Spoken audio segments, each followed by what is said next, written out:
Saksi ahli kasus kopi sianida terkait kematian Wayan Mirna Salihin dan menyeret Jessica Wongso ke penjara, yaitu Profesor Dr. Edward Omar Syarif Hyarie, SHM atau yang beken disapa Edi Hyarie, telah ditetapkan KPK sebagai tersangka dalam kasus dugaan menerima gratifikasi senilai 7 miliar rupiah. Bersamaan dengan itu, Otto Hasibuan yang didukung dengan ribuan pengacara juga berniat melaporkan Prof. Edi ke polisi soal kesaksiannya dalam kasus kopi sianida yang dinilai Otto menyimpang jauh sebagai saksi ahli. Lantas, seperti apa langkah hukum Otto untuk memberikan keadilan bagi Jessica Wongso?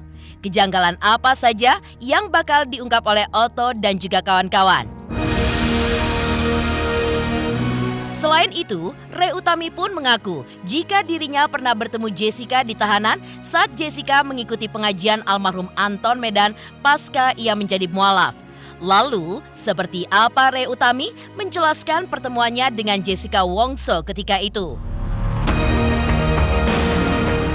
Pemirsa, bersama Intens Investigasi, kami hadirkan kabar terkini, terpercaya, dan teraktual. Tetapi sebelumnya, jangan lupa untuk like, subscribe, dan juga share channel YouTube ini.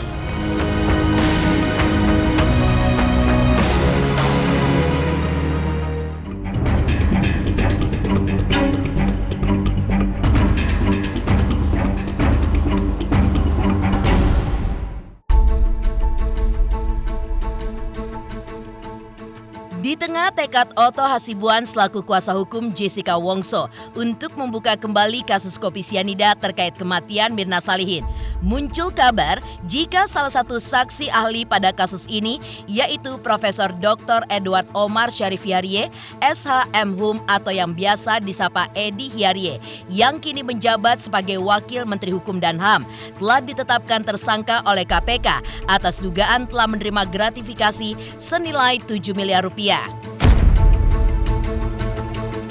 Ya, menanggapi status baru Edi tersebut, Otto Hasibuan selaku kuasa hukum Jessica pun tertawa ketika awak media meminta tanggapannya atas apa yang terjadi pada Prof. Edi adalah karma.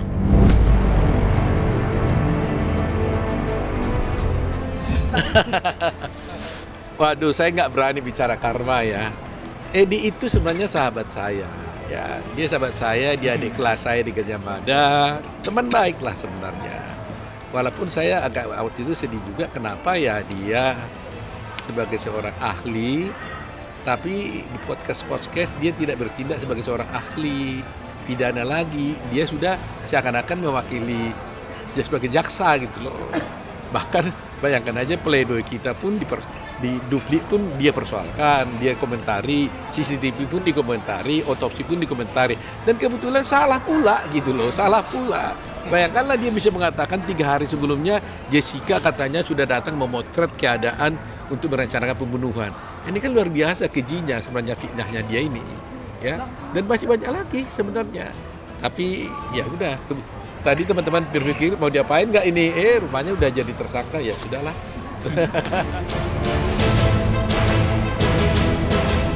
Status tersangka yang kini menjerat Prof. Edi pun membuat langkah Otto Hasibuan untuk melaporkan sahabatnya itu soal kesaksiannya di persidangan kopi sianida jadi diurungkan.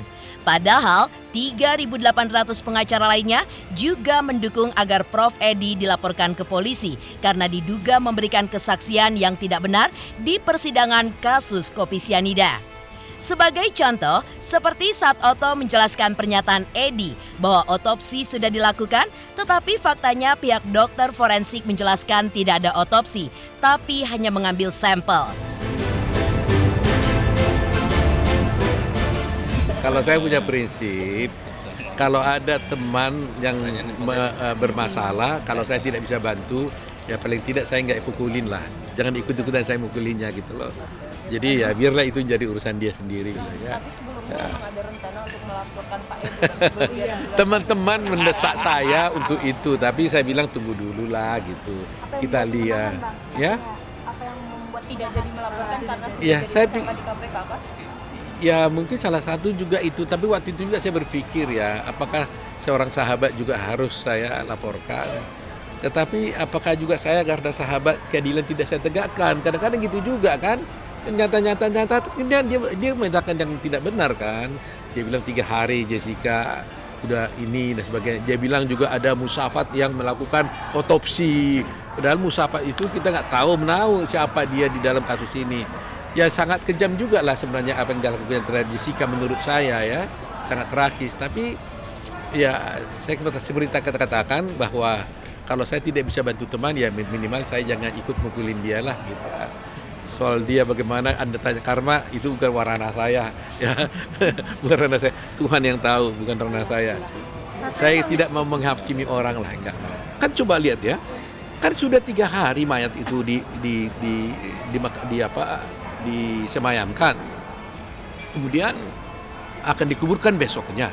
Tiba-tiba kan Edi Salihin, ayahnya Mirna ada di situ. Kemudian Krisnamurti datang bujuk-bujuk supaya ayahnya itu bersedia supaya anaknya diotopsi dengan mengatakan kalau tidak diotopsi penyelidikan maupun penyidikan tidak bisa dilanjutkan dan disuruh dia kalau kamu tidak mau suruh tanda tangan dan karena itu nanti kasus akan tutup close dia bilang.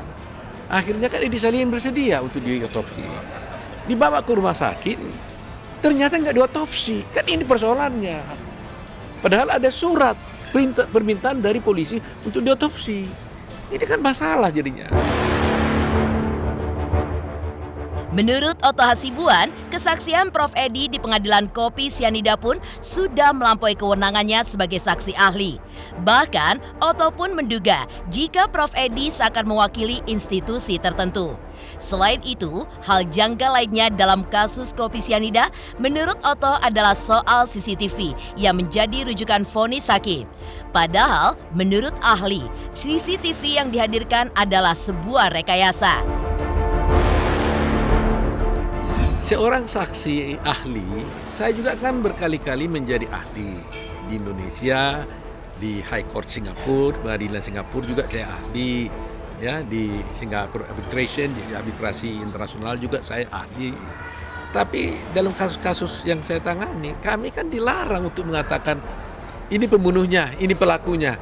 Emangnya kami hakim, ya kan? Kami nggak boleh sampai kepada saya punya keyakinan bahwa dia pelaku. Ya kalau bicara keyakinan nggak perlu ahli pidana, ahli ya semua orang kan punya keyakinan masing-masing, ya kan? Jadi nggak ada orang yang ahli yang menyampaikan pendapat berdasarkan keyakinan, bahwa orang berpendapat berdasarkan ilmuwan gitu loh. Jadi apa yang disangkakan Pak Edi menurut saya memang sudah terlalu jauh daripada posisi dia gitu. Kenapa ada sampai dugaan mengatakan bahwa itu adalah direkayasa?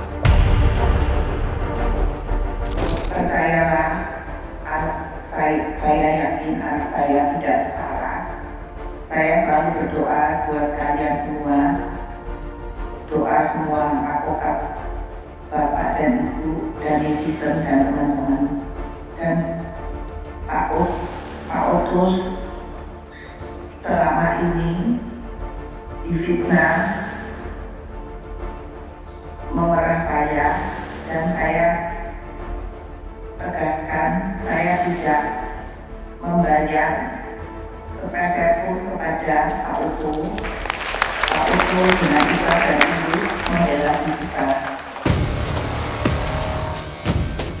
Banyaknya kejanggalan kasus kopi sianida di mata Otto Hasibuan dan pengacara lainnya mendorong Otto Hasibuan untuk membuka kembali kasus ini dengan mengajukan peninjauan kembali. Menurut Otto, langkah penting sebelum PK dilakukan adalah membuat laporan polisi untuk beberapa pihak.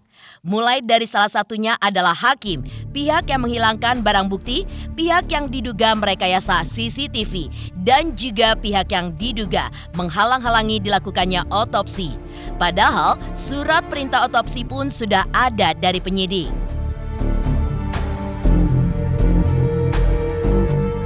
Ya, kami pasti ujungnya, saya sebenarnya ini kasus sudah ingkrah. Tetapi persoalannya kan orang sama tanya sudah ingkrah. Apa masih bisa, kan gitu. Tapi saya katakan kasus Senton dan Karta juga itu adalah kasusnya juga udah ingkrah, sudah selesai. Tetapi kenyataannya kan kasus Senton dan Karta kan diangkat kembali dan akhirnya dia bebas karena kemudian dia bisa karena terbukti ada orang yang melakukan pembunuhan dan bukan dia. Jadi sama dengan itu juga di sini. Jadi kita ingin berupaya untuk menyadarkan semua para aparat penegak hukum, meskipun ini sudah ingkrah, kalau kita temukan ada ketidakadilan dan ketidakbenaran bahwa Jessica bukan pembunuhnya, maka harus dicari jalannya, ya kan? Nah, tentunya dari kami tentunya harus melakukan PK. Jadi harapan kita ya jangan sampai nanti hak PK kita dihalang-halangi atau tidak diberi jalan. Sebelum PK kami lakukan, nah ini yang paling penting, kami akan melakukan rangkaian-rangkaian upaya hukum. Upaya hukum pertama adalah untuk membuat laporan kepada salah seorang hakim, ya tentu saya nggak boleh sebutkan namanya, ya untuk hari Senin kita akan jalankan itu di Komisi Judisial.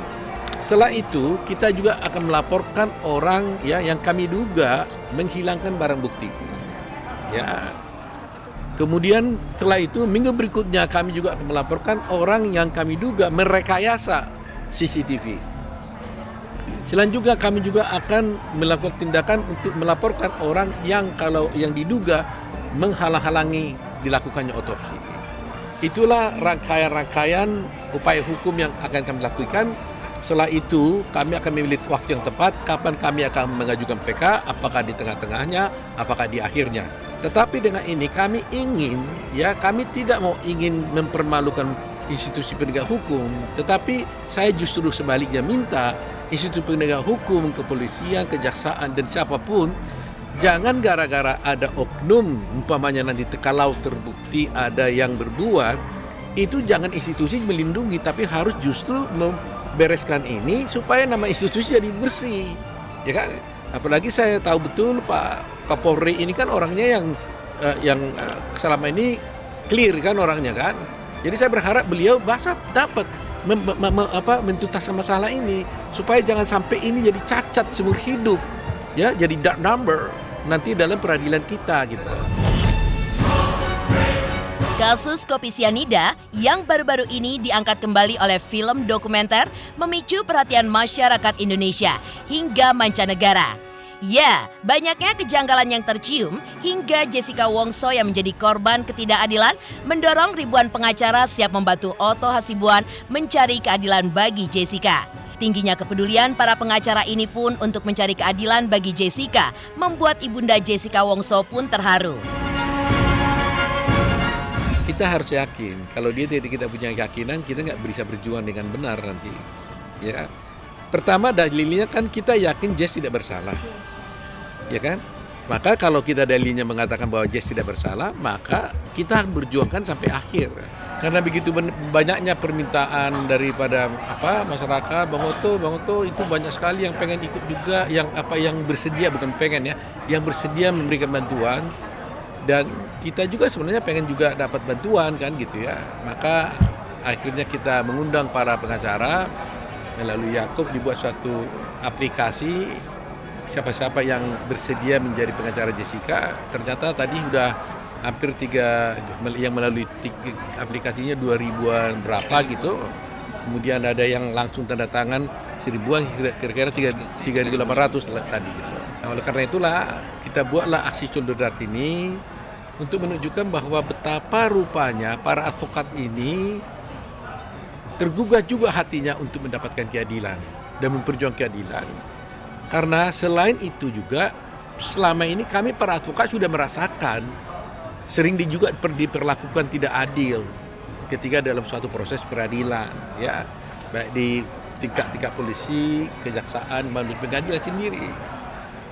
Tapi karena semuanya masing-masing, jadi sulit untuk bisa memperjuangkannya. Jadi untuk itu sekarang ini kita berkumpul menunjukkan rasa solidaritas dengan simbol daripada Jessica. Tapi tujuannya adalah pertama kami mempererat hubungan di antara advokat untuk bisa mengetuk pintu hati dan memanggil kembali orang-orang yang ingin memperjuangkan keadilan sehingga bisa berkumpul di sini. Sekaligus nanti setelah kita sudah satu hati, maka kita berjuang untuk membentuk tim untuk memperjuangkan kasus Jessica ini. Saya cuma bisa mengucap terima kasih, saya berdoa untuk kalian semua. Saya berdoa biar Tuhan yang membalas saya nggak bisa memberi apa-apa kepada kalian yang mendukung Jessica, yang mengasihi. Hanya saya berdoa untuk Tuhanlah yang membalas semuanya. Saya mau mengucapkan terima kasih kepada seluruh advokat Indonesia yang hadir. Terima kasih pada Bapak anggota DPR Komisi 3 Bapak Inka Panjaitan, dan terima kasih kepada para netizen dan teman-teman yang hadir. Terima kasih atas perhatiannya dan memberi kasih kepada Jessica. Terima kasih kepada semuanya yang sudah berkenan membantu Jessica. Saya tidak bisa membalas budi baik semuanya, biar Tuhan yang membalas. Jadi kami berdua saling menguatkan, jangan kira dia itu nggak sedih di persidangan, nggak pernah habis. Hancur hati. Dia tahu ibu dia hancur. Dia nggak pernah ngomong, ibu kita nilai. Ibu tiap hari juga kalau pulang ke rumah kita hancur, ada sesuatu.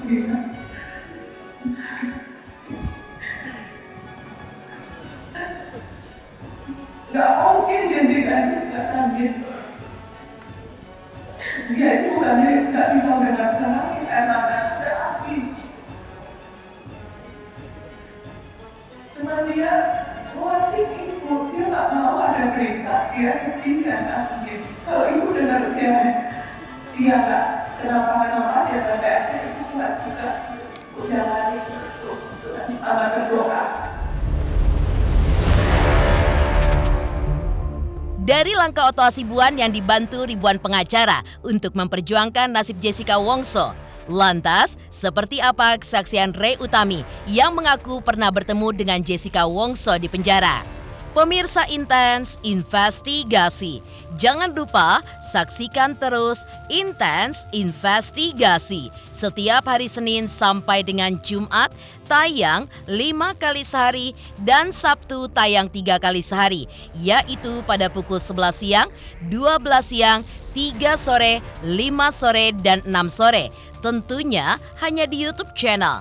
Dan pastikan jangan lupa untuk like, subscribe, share, dan juga komen channel Intens Investigasi.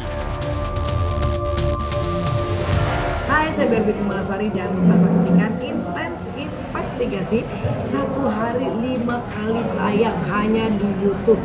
Dan jangan juga lupa untuk like dan subscribe.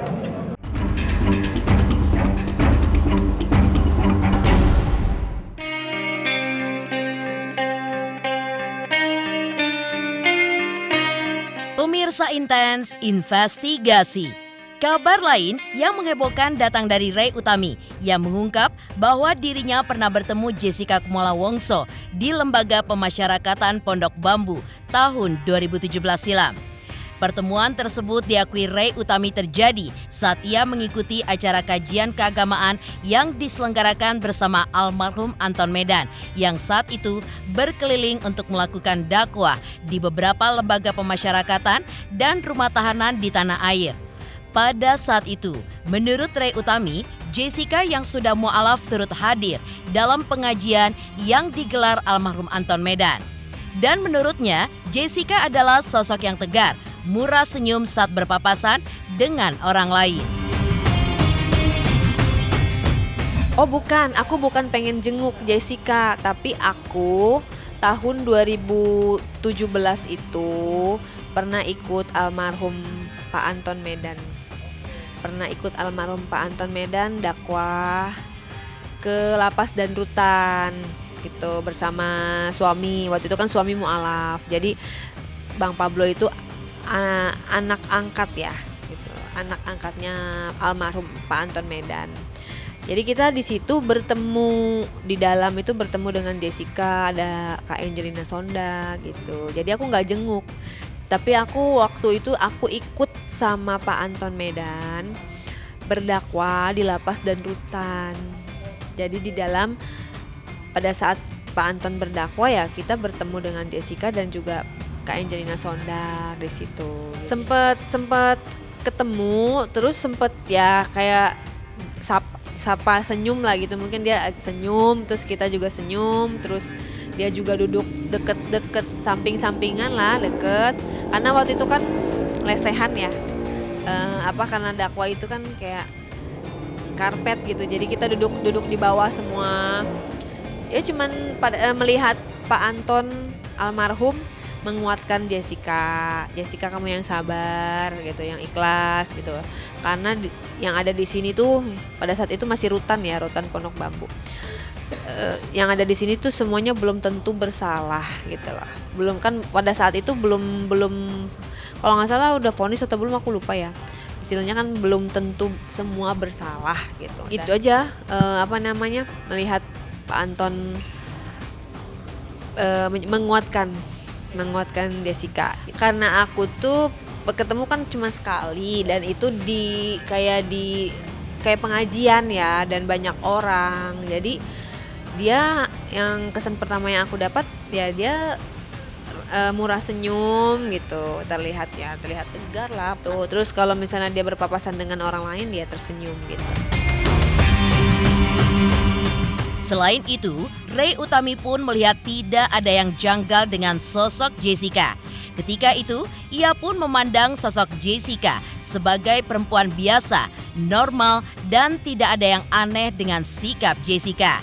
Terkait pro kontra atas status Jessica saat ini, Ray Utami pun mengaku memasrahkan kepada pribadi masing-masing.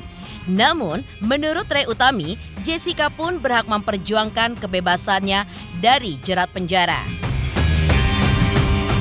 Kesan pertama aku melihat ya, karena aku sebagai orang awam ya. Kalau orang awam sih melihatnya tidak ada yang janggal gitu, kayak orang biasa aja, kayak normal seperti itu. Makanya aku sempat bertanya-tanya, masa sih dia terduga pelakunya gitu kan, masa sih yang bener sih, soalnya kayaknya masih muda gitu kan, terus kayaknya nggak ada yang aneh gitu. Tapi balik lagi kan aku tidak mengetahui dan tidak mengalami sendiri kejadian peristiwa tersebut begitu. Jadi istilahnya hanya Tuhan yang tahu, wallahu alam ya gitu ya. Cuma kalau sebagai orang yang kesan pertama melihat ya, kita cuman kayaknya orangnya baik ya gitu. Dia berhak memperjuangkan sampai titik darah penghabisan gitu kan, supaya dia hak hukumnya benar-benar adil, seadil-adilnya, pulang bebas murni, bebas demi hukum gitu ya. Tapi kalau memang tidak terbukti ternyata dia masih bersalah, ya bagaimana caranya dia juga dapat keringanan secara hukum dari aturan-aturan yang ada, seperti mengajukan grasi, mungkin juga asimilasi, mungkin juga dia nanti dapat potongan remisi yang banyak sehingga dia bisa cepat pulang gitu. Halo, nama saya Raden Traka, Deniswara Putra Permana. Saksikan Intensi Investigasi yang tayang 5 kali sehari. Jangan lupa like, follow, dan subscribe ya guys. Dadah. Demikian pemirsa, kabar terkini, terpercaya, dan teraktual yang kami hadirkan hari ini. Jangan lupa saksikan terus Intensi Investigasi setiap hari Senin sampai dengan Jumat, tayang 5 kali sehari, yaitu pada pukul 11 siang, 12 siang, 3 sore, 5 sore, dan 6 sore. Serta Sabtu tayang 3 kali sehari, pukul 11 siang, 3 sore, dan 6 sore. Tentunya hanya di YouTube channel. Dan pastikan jangan lupa untuk like, subscribe, share, dan juga komen channel Intensi Investigasi.